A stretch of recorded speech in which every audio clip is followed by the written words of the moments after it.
En las páginas de la Biblia, entre desiertos abrasadores, caravanas nómadas y muros sagrados, aparecen tres nombres que parecen hablar de un mismo pueblo, pero no es así. Hebreos, israelitas, judíos. Durante siglos los hemos usado como si fueran sinónimos, pero cada palabra es una llave distinta, que abre una época concreta, un capítulo único en la historia del pueblo escogido por Dios. No es solo una cuestión de vocabulario, es una línea de tiempo que atraviesa pactos, guerras, exilios y promesas cumplidas. Comprender la diferencia no es un detalle menor, es ver la escritura con una claridad nueva, como si las piezas dispersas encajaran por primera vez. Hoy viajaremos desde las tiendas de Abraham bajo las estrellas de Mesopotamia hasta la Jerusalén reconstruida tras el exilio. Y cuando lleguemos al final, estos tres nombres dejarán de ser simples etiquetas para convertirse en un mapa espiritual que te guiará cada vez que abras la Biblia. Si quieres descubrir este significado profundo, quédate con... Suscríbete, activa la campanita y prepara tu corazón, porque nuestro viaje empieza ahora.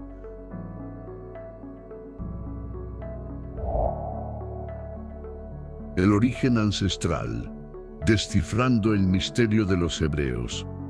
Para entender un gran río, no basta con mirar su desembocadura en el mar, hay que remontarlo, viajar contracorriente hasta encontrar su fuente, el manantial oculto en las montañas de donde brota la primera gota de agua. Nuestra historia, la historia de este pueblo extraordinario, comienza de la misma manera, en una fuente, en un hombre.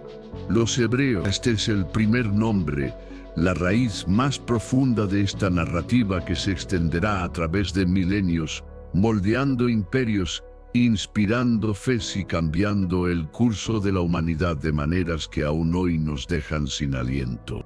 Todo este relato fascinante, toda esta cascada de eventos divinos y humanos, se remonta a un solo hombre, a una figura colosal cuya sombra se proyecta sobre toda la historia de la fe. Abraham, conocido mundialmente como el padre de la fe, el patriarca de patriarcas, él, un hombre que vivía en una de las civilizaciones más avanzadas y paganas de su tiempo, fue el primer ser humano en la historia registrada en recibir la denominación de hebreo.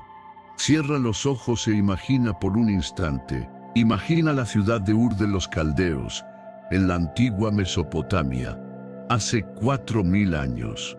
Una metrópolis bulliciosa, con mercados llenos de vida, templos zigurats que se alzaban imponentes hacia el cielo en honor al dios Luna, Nana. Una cultura de conocimiento de astronomía, pero también de idolatría.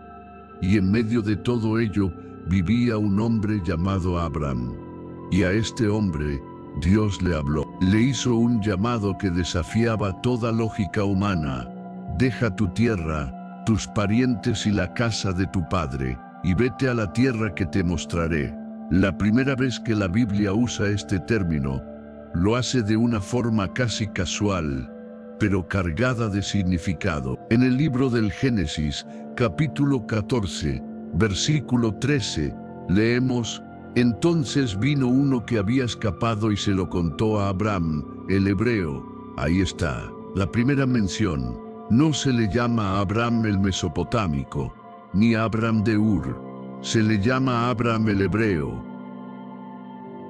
¿Pero por qué? ¿De dónde viene exactamente este nombre tan particular que ha intrigado a teólogos y eruditos durante siglos? La respuesta es una fascinante ventana a la mentalidad del mundo antiguo. Los estudiosos nos presentan dos teorías principales, dos senderos que nos llevan a la misma verdad. La primera teoría es genealógica, un hilo de sangre que nos conecta con el pasado. Sugiere una conexión directa con un ancestro de Abraham llamado Eber, o Eber, a quien encontramos mencionado específicamente en la genealogía de Sem, el hijo de Noé. En Génesis capítulo 10, versículo 21, se nos dice que Sem fue padre de todos los hijos de Eber. Así, ser hebreo sería ser un descendiente de Eber, una forma de trazar un linaje sagrado que se remonta hasta los albores de la humanidad postdiluvio, estableciendo un vínculo familiar que trasciende el tiempo y que ya marcaba una línea escogida por Dios. La segunda teoría, que no contradice a la primera sino que la complementa maravillosamente, propone un significado geográfico y espiritual. La palabra hebreo proviene de la raíz abar, que significa cruzar o pasar al otro lado. Por lo tanto, hebreo significaría aquel que vino del otro lado. ¿Del otro lado de qué? Del otro lado del gran río, del caudaloso río Éufrates. Esta interpretación cobra un sentido extraordinario y poético. Abraham abandonó completamente la civilización mesopotámica, cruzando las aguas del Éufrates para seguir el llamado divino. No fue solo un viaje geográfico, fue un cruce existencial. Cruzó del politeísmo al monoteísmo. Cruzó de la seguridad material a la incertidumbre de la fe. Cruzó de lo conocido a lo prometido. Imagina por un momento la escena, la valentía sobrenatural de Abraham. Visualiza a este hombre de fe, con su esposa Sara, su sobrino Lot, sus siervos y sus rebaños, de pie en la orilla de un río inmenso. Detrás de él, toda su vida, toda su comodidad, toda su seguridad. Delante de él, un horizonte desconocido, una tierra que no había visto, guiado únicamente por la voz de un Dios que no podía ver. Esa travesía a través del río no fue solo un acto físico, fue una declaración de fe que resonaría por toda la eternidad. Fue el inicio de una nueva era en la relación entre Dios y la humanidad. De esta manera, el término hebreo se convirtió en la identificación distintiva para Abraham y sus descendientes en los primeros relatos bíblicos. Este nombre no solo era una etiqueta étnica, sino un recordatorio constante de su origen. Eran los cruzadores, los que se atrevieron a dejarlo todo por una promesa. El nombre llevaba consigo un destino especial, una misión trascendental, ser un pueblo separado, un pueblo en movimiento, un pueblo peregrino, cuya verdadera patria no estaba en este mundo, sino en las promesas de Dios. La historia de los hebreos está tejida con las vidas de hombres y mujeres extraordinarios, cuya fe iluminó la antigüedad. Abraham, por supuesto, es el arquetipo, el patriarca supremo de la alianza, el primer hebreo. Su vida es un manual de lo que significa caminar por fe. Desde su viaje inicial hasta el momento desgarrador en el monte Moría, donde estuvo dispuesto a sacrificar a su propio hijo, Isaac, cada acto suyo estableció los cimientos de lo que significaba ser un hebreo. Alguien que confía en Dios más allá de toda comprensión. José, el bisnieto de Abraham, nos da otro ejemplo vívido. La suya es una de las historias más dramáticas y emocionantes de la Biblia. Vendido como esclavo por la envidia de sus propios hermanos, su vida parecía destinada al fracaso y al olvido en una tierra extraña, Egipto. Pero es precisamente en Egipto donde su identidad como hebreo se vuelve crucial. Cuando es tentado por la esposa de su amo Potifar, su respuesta es una declaración de su identidad. ¿Cómo pues haría yo este grande mal? Y pecaría contra Dios. Su lealtad no era hacia Potifar, sino hacia el Dios de sus padres hebreos.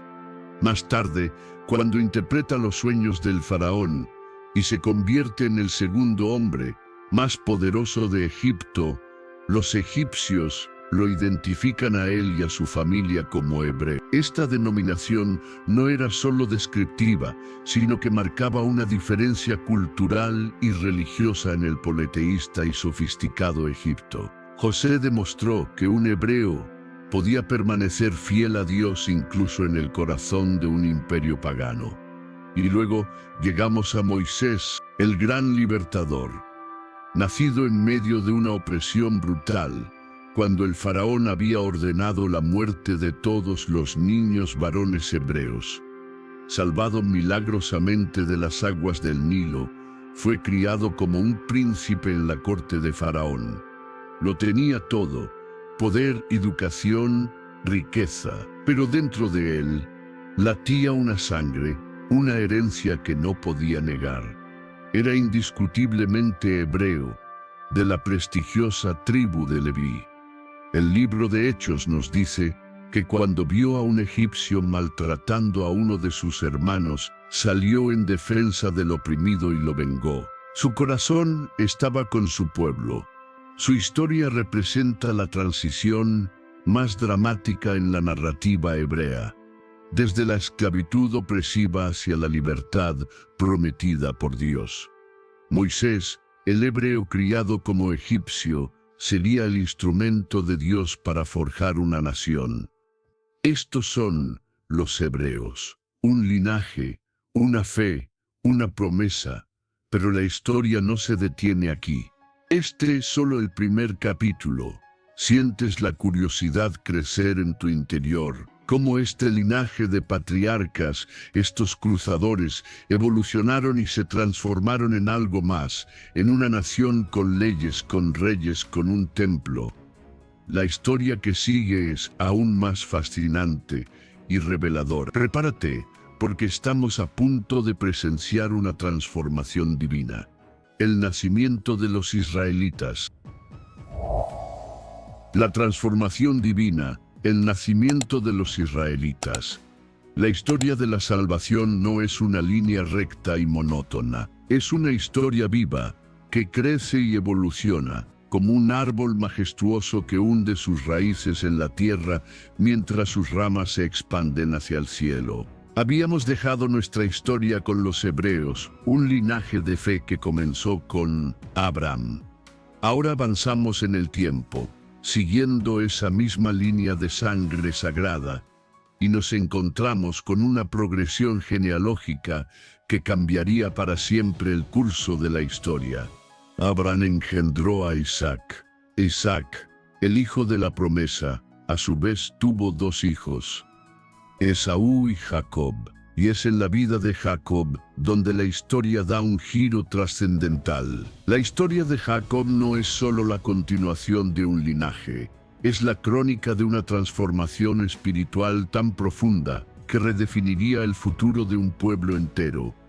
Jacob fue un hombre complejo. Su nombre mismo significaba suplantador, o el que toma por el talón, y su vida temprana estuvo marcada por la astucia y el conflicto. Engañó a su hermano Esaú para obtener la primogenitura y huyó para salvar su vida. Pasó 20 años en el exilio, trabajando para su tío Labán, siendo él mismo engañado. Pero Dios, en su infinita misericordia, tenía un plan para este hombre imperfecto. El momento culminante de la vida de Jacob ocurre en una noche oscura, junto al vado de un arroyo llamado Jaboc. Mientras se preparaba para un temido reencuentro con su hermano Esaú, un hombre misterioso apareció y luchó con él hasta el amanecer. No fue una simple pelea física, fue una lucha espiritual, un enfrentamiento de Jacob con su pasado, con sus miedos y en última instancia, con el mismísimo Dios. Al final de esa noche agotadora, cuando el alba despuntaba, Jacob, aunque herido en la cadera, no se rindió, se aferró a su oponente y le dijo: «No te dejaré, si no me bendices». Fue en ese momento de rendición y desesperada persistencia que recibió algo que cambiaría no solo su identidad personal, sino el destino de millones, un nombre completamente nuevo. Las Sagradas Escrituras registran este momento histórico de forma sobrecogedora en Génesis, capítulo 32, versículo 28. El ser divino le dice: «No se dirá más tu nombre Jacob, sino Israel, porque como príncipe has luchado con Dios y con los hombres, y has vencido. Detengámonos aquí. Este cambio de nombre es uno de los eventos más significativos de todo el Antiguo Testamento. No fue un simple apodo, representó una metamorfosis. El suplantador que te convirtió en el que lucha con Dios o Dios prevalece, Israel. Con ese nuevo nombre vino una nueva identidad, una nueva misión, un nuevo destino para él y para toda su descendencia. Jacob, el individuo, se convirtió en Israel, el padre de una nación, y esa nación tomaría forma a través de sus hijos. Israel tuvo 12 hijos varones: Rubén, Simeón, Leví, Judá, Dan, Neftalí, Gad, Aser, Isaacar, Zabulón, José y Benjamín. Estos 12 hijos no eran simplemente hermanos en una familia numerosa, eran los patriarcas designados divinamente, los cimientos sobre los cuales se edificarían las 12 tribus que formarían la nación de Israel. Piensa en ello como una familia extraordinaria que, bajo la promesa inquebrantable de Dios, crece exponencialmente hasta transformarse en un pueblo completo. Desde ese momento histórico y trascendental, todos los descendientes de Jacob, todos los miembros de estas 12 tribus, comenzaron a ser conocidos e identificados como israelita. El término hebreo no desapareció, seguía refiriéndose a su origen abrahámico, pero israelita se convirtió en el término principal para describir su identidad nacional y política. Ser israelita significaba más que tener un ancestro común, significaba pertenecer a una de las 12 tribus. Era una identidad tribal, con roles, territorios y bendiciones específicas. Ser parte del pueblo del pacto fueron los israelitas quienes, como pueblo, experimentaron la liberación milagrosa de la esclavitud en Egipto durante el Éxodo. Fueron ellos quienes se pararon al pie del monte Sinaí y recibieron la ley de Dios, estableciendo un pacto nacional con el Todopoderoso. Heredar la tierra prometida, fueron los israelitas quienes, bajo el liderazgo de Josué, conquistaron la tierra de Canaán, cumpliendo la promesa que Dios le había hecho a Abraham siglos antes: formar un reino. Y fueron los israelitas quienes, después del período de los jueces, se unificaron para formar un reino poderoso bajo monarcas legendarios como Saúl, David y Salomón. El término israelita, por lo tanto, marca la transición de un clan familiar, los hebreos, a una nación teocrática, la nación de Israel. La era de los israelitas nos regaló héroes cuya fe y valentía definieron lo que significaba ser parte de esta nación santa. Josué, de la poderosa tribu de Efraín, es el israelita por excelencia en la transición. Fue el sucesor de Moisés, el general que lideró la conquista de Canaán. Su liderazgo no fue solo militar, fue una demostración de fe nacional. La caída de los muros de Jericó no se debió a una estrategia de asedio superior, sino a la obediencia de toda la nación de Israel, a una orden divina aparentemente absurda: marchar alrededor de la ciudad durante 7 días. Josué encarnaba lo que significaba ser un israelita, alguien que no solo confía en las promesas de Dios, sino que actúa en unidad con su pueblo para verlas cumplidas. Su famoso desafío al pueblo en Siquem resume el corazón de la identidad israelita: escoged hoy a quien sirváis, pero yo y mi casa serviremos a Jehová. El rey David, de la prestigiosa tribu de Judá, es quizás el ejemplo más emblemático de un verdadero israelita. No era solo un rey, era el rey ungido de Dios. Su historia, desde pastor de ovejas hasta monarca de un imperio, es la historia de Israel en miniatura. Su victoria sobre el gigante Goliat no fue un acto de valentía personal, Fue una defensa del honor del Dios de Israel. Sus palabras al gigante filisteo son un manifiesto israelita. Tú vienes a mí con espada, lanza y jabalina, mas yo vengo a ti en el nombre de Jehová de los ejércitos, el Dios de los escuadrones de Israel, a quien tú has provocado. David unificó a las 12 tribus, estableció Jerusalén como la capital, y recibió de Dios la promesa de un linaje eterno, un pacto que apuntaba directamente a Jesucristo. Ser israelita, en tiempos de David, era experimentar el cenit de la gloria nacional y la bendición divina. Elías, el profeta de fuego, nos muestra otro aspecto de la identidad israelita, el guardián de la fe. Durante el reinado del malvado rey Acab y su esposa Jezabel, la nación de Israel se había hundido en la idolatría, adorando al dios pagano Babal. Elías, un israelita de Tisbe, se levantó como una voz solitaria en el desierto espiritual. Su enfrentamiento con los 450 profetas de Baal en el Monte Carmelo es una de las escenas más espectaculares de la Biblia. Demostró de manera contundente el poder del Dios de Israel frente a la impotencia de los ídolos. Elías nos enseña que ser un verdadero israelita significaba estar dispuesto a permanecer fiel a Dios, a defender la pureza del pacto, incluso cuando la nación entera se había desviado. De hebreos a israelitas, de un clan a una nación, la historia se ha vuelto más grande, más compleja, pero no hemos llegado al final de nuestro viaje, ni mucho menos. Un evento catastrófico, una fractura dolorosa, está a punto de ocurrir. Un evento que dividirá a esta orgullosa nación y dará origen al tercer y último término de nuestra investigación, judío. ¿Sientes la tensión? ¿Puedes percibir cómo la historia se encamina hacia un punto de inflexión dramático? Mantente conmigo. Lo que viene a continuación es crucial para entender no solo la Biblia, sino el mundo en que vivimos hoy. Vamos a adentrarnos en la división catastrófica y el nacimiento del pueblo judío. La división catastrófica, el nacimiento del pueblo judío. Y toda gran historia tiene sus momentos de gloria y sus momentos de tragedia. Hemos visto el ascenso, la unificación y el esplendor de la nación de Israel. Pero las cimas más altas a menudo proyectan las sombras más largas.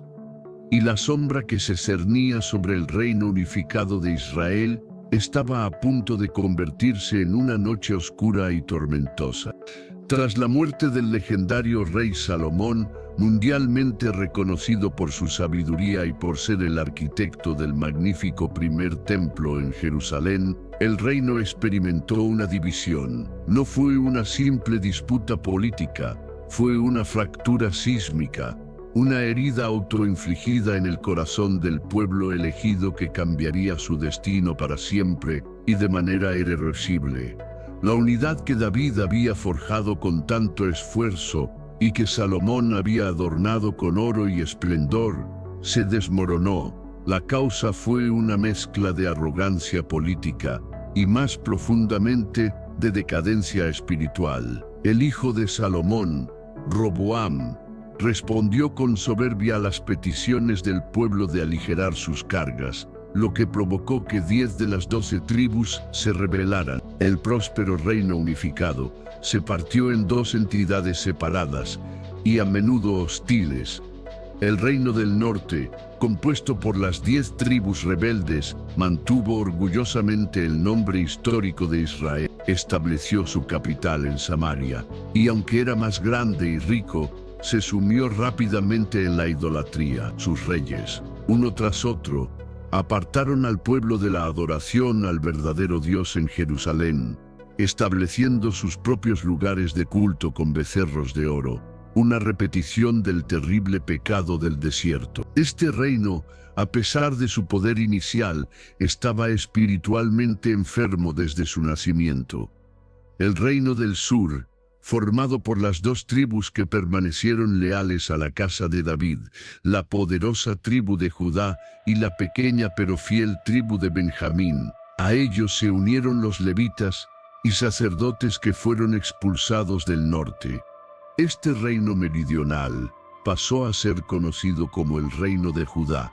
Mantuvo la capital en Jerusalén y con ella el templo y la adoración legítima. Aunque también tuvo sus periodos de corrupción, en general se mantuvo más fiel al pacto con Dios. Y aquí, en esta división, encontramos el origen de nuestro tercer término. Los habitantes del Reino del Sur, el Reino de Judá, comenzaron a ser conocidos como judíos. Etimológicamente, judío es simplemente un derivado de Judá. Al principio, era una forma de distinguir a los habitantes de un reino del otro. Eran los israelitas del norte contra los judíos del sur. Pero la historia daría a este término un peso mucho mayor. La tragedia golpeó primero al reino del norte. A causa de su persistente idolatría y desobediencia, Dios permitió que el poderoso y despiadado imperio asirio los conquistara. En el año 722 a.C., los asirios arrasaron el reino de Israel, pero no se limitaron a una ocupación militar. Llevaron a cabo una política de deportación masiva.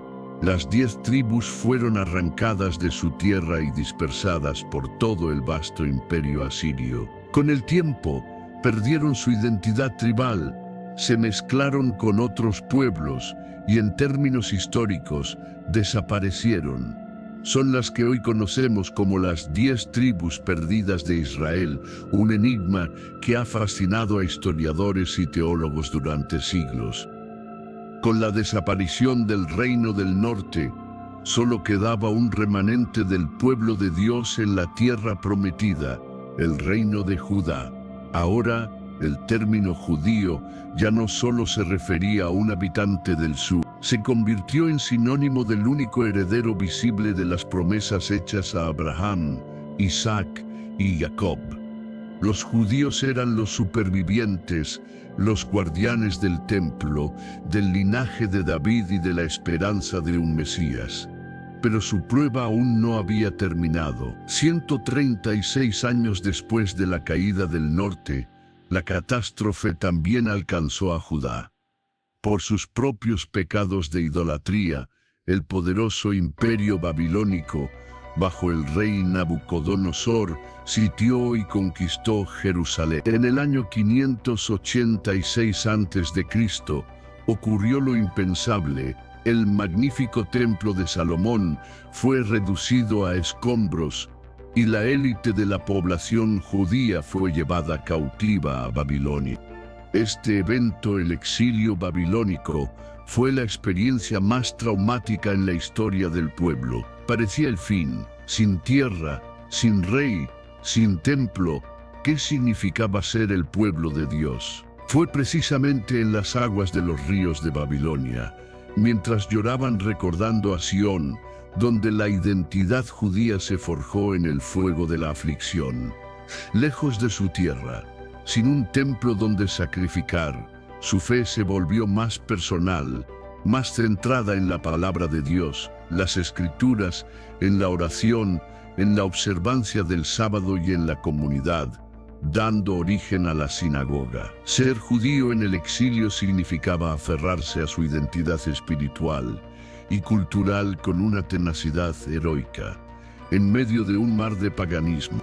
Cuando, después de 70 años, el rey persa Ciro permitió que los judíos regresaran a su tierra para reconstruir el templo, regresaron como un pueblo transformado.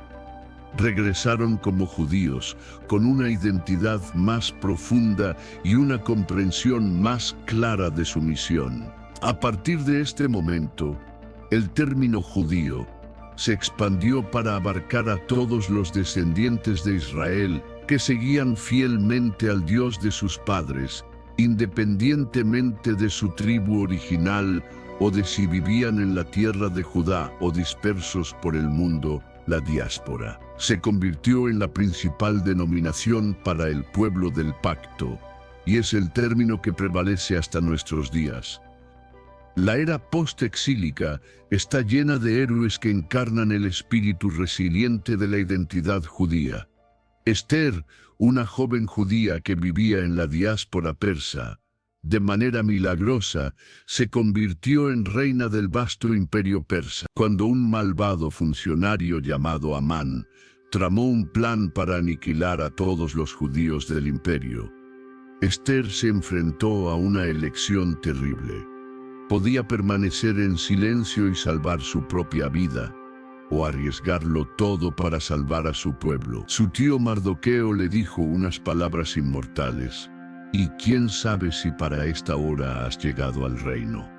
Esther, en un acto de valentía suprema, se presentó ante el rey sin ser llamada, un acto que podría haberle costado la vida, y desenmascaró el complot. Su famosa declaración: «Si perezco, que perezca», es el grito de guerra de la identidad judía, una lealtad inquebrantable a su pueblo y una fe profunda en la providencia de Dios.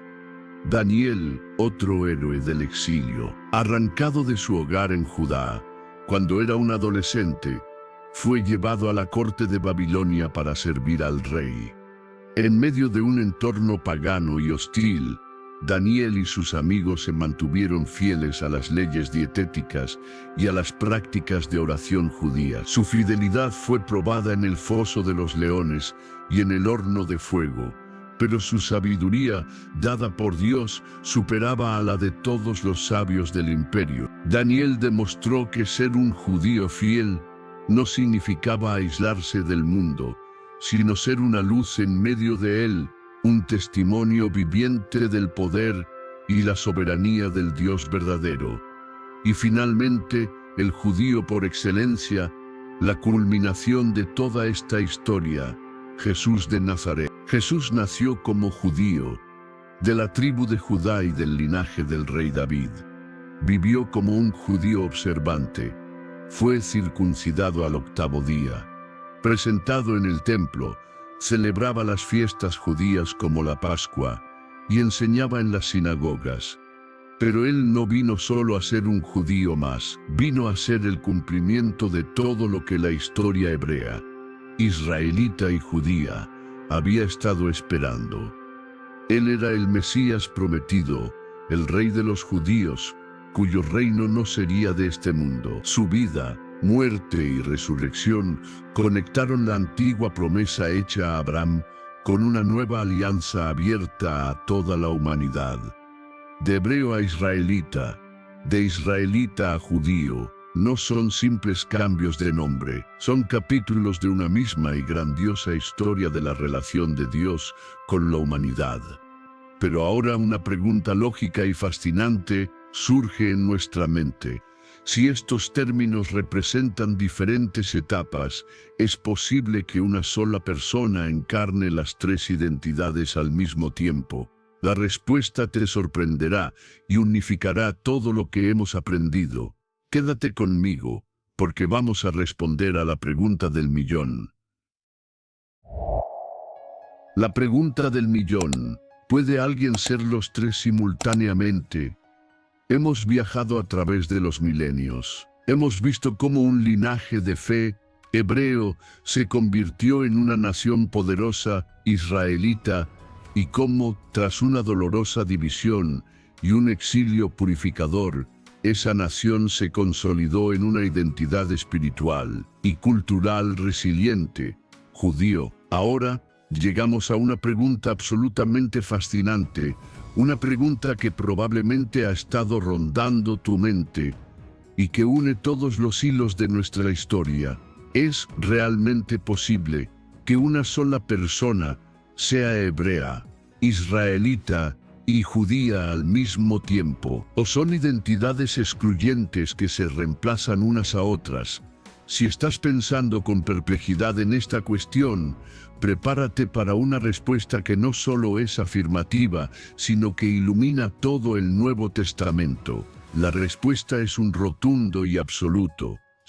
Sí, es totalmente posible. Y no solo es posible, sino que en los tiempos bíblicos, esta triple identidad era la norma para la mayoría de los personajes que admiramos. No veían estas facetas como contradictorias, sino como capas complementarias y enriquecedoras de su herencia espiritual y étnica. Eran como los anillos de un árbol. Cada uno representa una etapa de crecimiento, pero todos forman parte del mismo tronco. Para que esto quede grabado en tu mente para siempre, vamos a desglosarlo de una manera tan clara y memorable que nunca más lo olvidarás. Imagina 3 círculos concéntricos. El círculo externo, hebreo. Esta es la identidad más antigua y fundamental. Se refiere a ser un descendiente biológico de Abraham, el padre de la fe. La fe es la raíz étnica. Ser hebreo significa llevar en la sangre la herencia de aquel primer cruzador, el que se atrevió a creer en la promesa. Esta identidad te conecta con el pacto abrahámico, la promesa original de tierra, descendencia y bendición para todas las naciones. El círculo intermedio, israelita. Esta identidad es más específica. Se refiere a ser un descendiente de Jacob Israel y por lo tanto pertenecer a una de las 12 tribus. Es la identidad nacional y tribal. Ser israelita te conecta con el pacto mosaico, la ley, el éxodo, la conquista de la tierra y la formación del reino. Es ser ciudadano de la nación teocrática de Dios. Todo israelita es también hebreo, porque Jacob es descendiente de Abraham. Pero no todo descendiente de Abraham se convirtió en israelita. Por ejemplo, los ismaelitas o los edomitas. El círculo interno, judío. Esta es la identidad más reciente y en muchos sentidos la más definitoria después del exilio.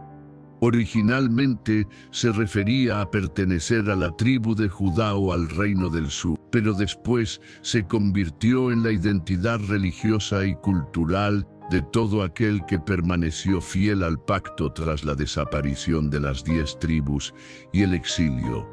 Es la identidad del remanente. Ser judío te conecta con la supervivencia de la fe, a través de la catástrofe, con la centralidad de la Torá y la sinagoga, y con la ardiente esperanza mesiánica. En tiempos del Nuevo Testamento, prácticamente todo israelita fiel era también llamado judío. Así que, ¿una persona puede ser las 3 cosas? Claro que sí. Un judío del primer siglo era hebreo por su ascendencia abrahámica, israelita por su pertenencia a una de las tribus de Jacob, judío por su identidad cultural y religiosa post-exílica. Y tenemos un ejemplo absolutamente perfecto, claro y contundente de esta triple identidad en la persona del apóstol Pablo.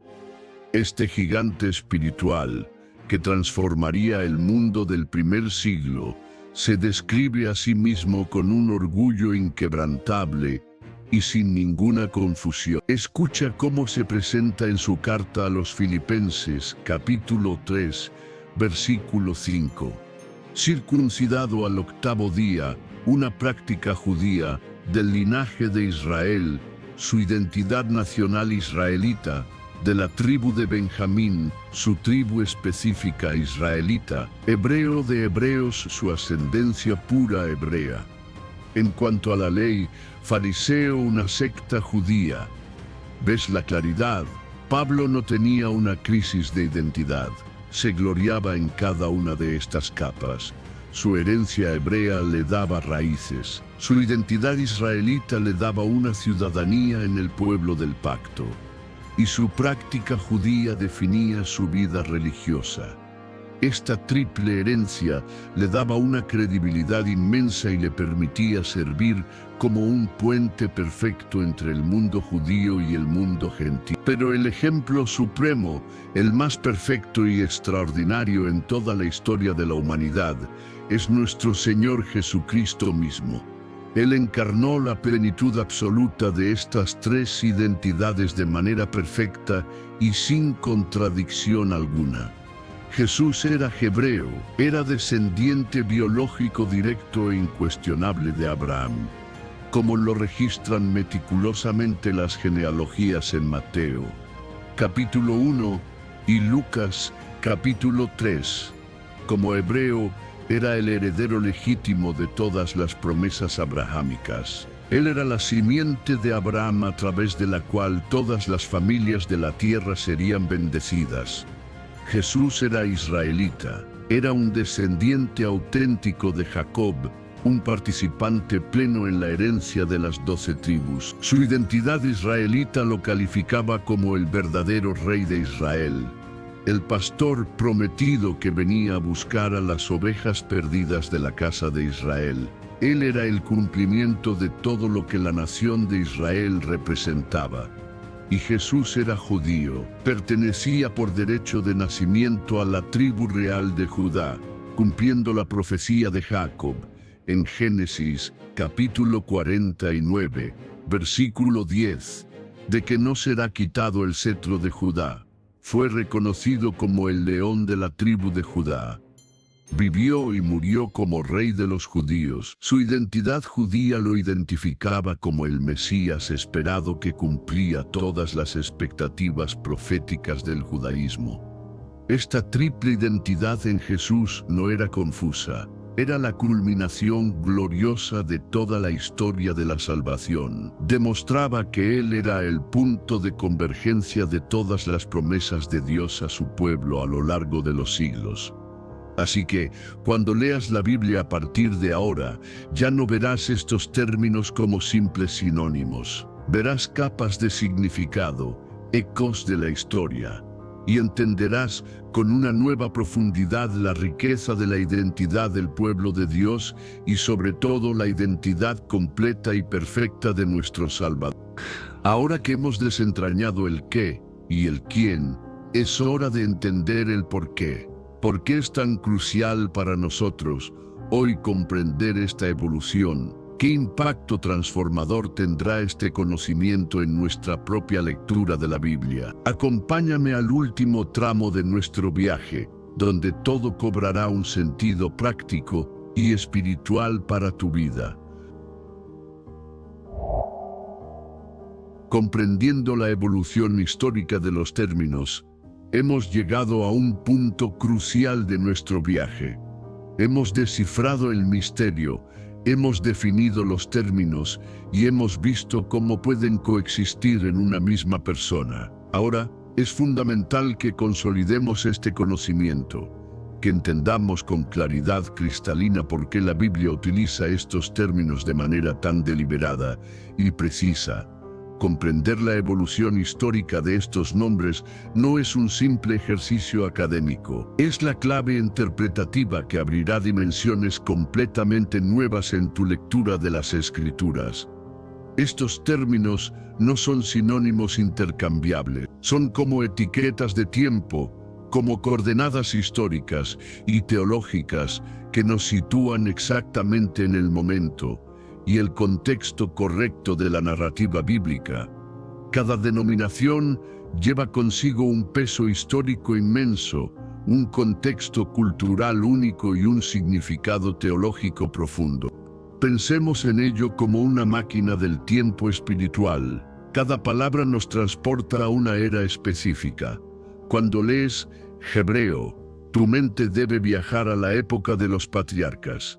Piensa en Génesis, piensa en tiendas de campaña bajo un cielo estrellado. Piensa en altares de piedra construidos en lugares de encuentro divino. El término hebreo nos transporta a los orígenes, a la era dorada de Abraham, Isaac y Jacob. Es la era de las promesas fundamentales, la promesa de una descendencia incontable, de una tierra y de una bendición que alcanzaría a todo el mundo.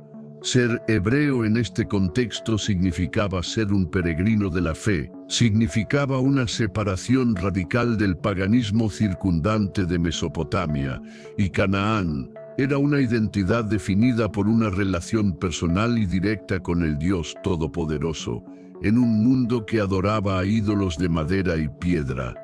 Era la fe en su forma más pura y fundacional. Así que, cuando encuentres hebreo en la Biblia, piensa en los cimientos, en la raíz, en la promesa original. Cuando lees israelita, tu mente debe transportarse a la época de la nación. Piensa en Éxodo, Levítico, Números, Josué, Jueces, Samuel, Reyes. Piensa en el mar abriéndose en dos. Piensa en el fuego y el trueno en el monte Sinaí. Piensan en la conquista de ciudades amuralladas y en la construcción de un reino glorioso. El término israelita nos lleva a la era de la formación nacional. Es cuando el clan familiar de los hebreos se transforma en la nación teocrática de Israel. Ser israelita significaba ser parte de un pueblo liberado de la esclavitud. Significaba vivir bajo la ley de Dios, el pacto mosaico. Significaba tener una herencia tribal y territorial en la tierra prometida. Y significaba ser parte de un reino cuya misión era ser una luz para las naciones, un testimonio viviente del poder y la justicia del único Dios verdadero. Cuando leas israelita, piensa en la nación, en el pacto, en la ley y en el reino. Cuando lees judío, tu mente debe conectarse con la época postexílica y del segundo templo. Piensa en Esdras, Nehemías, Esther y todo el Nuevo Testamento. Piensa en un pueblo regresando de la devastación para reconstruir sus vidas y su templo. Piensa en las sinagogas, convirtiéndose en centros de aprendizaje y oración. Piensa en una fe que sobrevive y se fortalece sin tierra ni independencia política. El término judío nos conecta con la era de la supervivencia, la resiliencia y la redefinición. Ser judío en este contexto significaba ser un guardián de la fe a través de la catástrofe. Significaba una devoción intensa a la Torá escrita. Significaba una esperanza mesiánica que ardía con más fuerza en los momentos de mayor oscuridad. Y significaba una identidad que ya no era solo nacional, sino también espiritual y cultural, capaz de mantenerse en cualquier lugar del mundo. Cuando leas judío, piensa en el remanente, en la resiliencia, en la Torá y en la esperanza del Mesías. Comprender esta progresión te protege de errores de interpretación. Por ejemplo, no tendría sentido hablar de judíos en la época de Abraham o de israelitas antes de Jacob. Cada término tiene su lugar y su tiempo. Los autores bíblicos, inspirados por el Espíritu Santo, eligieron sus palabras con una precisión asombrosa. Y al entender su vocabulario, honramos su intención y nos acercamos más al verdadero significado del texto. Esta comprensión histórica no es solo para impresionar a otros con tu conocimiento, es para enriquecer tu propia alma.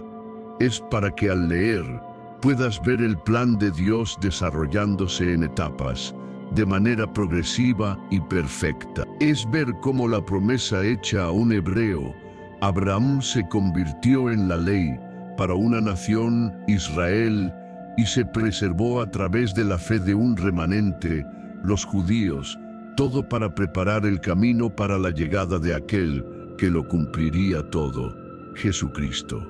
Ahora que tenemos las herramientas, veamos el impacto. ¿Cómo cambiará esto? En la práctica, tu próxima sesión de estudio bíblico, prepárate para ver las Escrituras con nuevos ojos. El impacto transformador en tu comprensión bíblica. Hemos llegado al corazón de nuestro viaje. No se trataba solo de acumular datos, sino de adquirir una nueva visión. Y ahora, con esta visión, toda la Sagrada Escritura cobrará un sentido nuevo, multidimensional y extraordinario. Este conocimiento es la llave que abre puertas que antes estaban cerradas, que ilumina pasillos que antes estaban oscuros. Representa un antes y un después en tu desarrollo como un estudiante serio y apasionado de la palabra de Dios.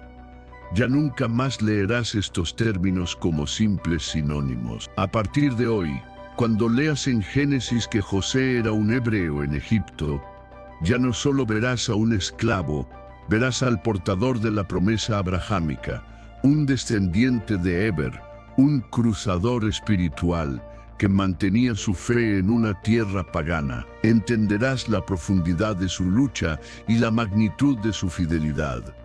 Cuando leas en Éxodo que los israelitas clamaron a Dios desde su esclavitud, ya no solo verás a un grupo de oprimidos, verás a los hijos de Jacob, a las 12 tribus, el embrión de la nación del pacto a punto de nacer. Entenderás que Dios no estaba salvando a individuos aislados, estaba liberando a su nación. Cuando leas en el libro de Esther que Amán quería destruir a todos los judíos, ya no solo verás a un grupo étnico, verás al remanente, a los supervivientes de la catástrofe, a los guardianes de la esperanza mesiánica. Y entenderás que el plan de Amán no era solo un genocidio, era un ataque satánico para cortar la línea de la cual vendría el Mesías. Y cuando leas en el Nuevo Testamento que Jesús es el Rey de los judíos, tu corazón saltará de emoción al comprenderlo todo. Entenderás que Él es el cumplimiento de la promesa hecha al hebreo Abraham.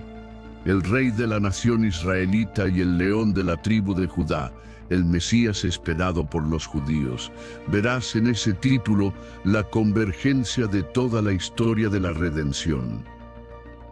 Esta comprensión te elevará de ser un lector casual a convertirte en un intérprete informado. Podrás discernir las capas de significado que se esconden detrás de cada palabra. Verás la fidelidad de Dios tejiendo un hilo dorado a través de la historia, desde Génesis hasta Apocalipsis. Tu capacidad analítica se multiplicará.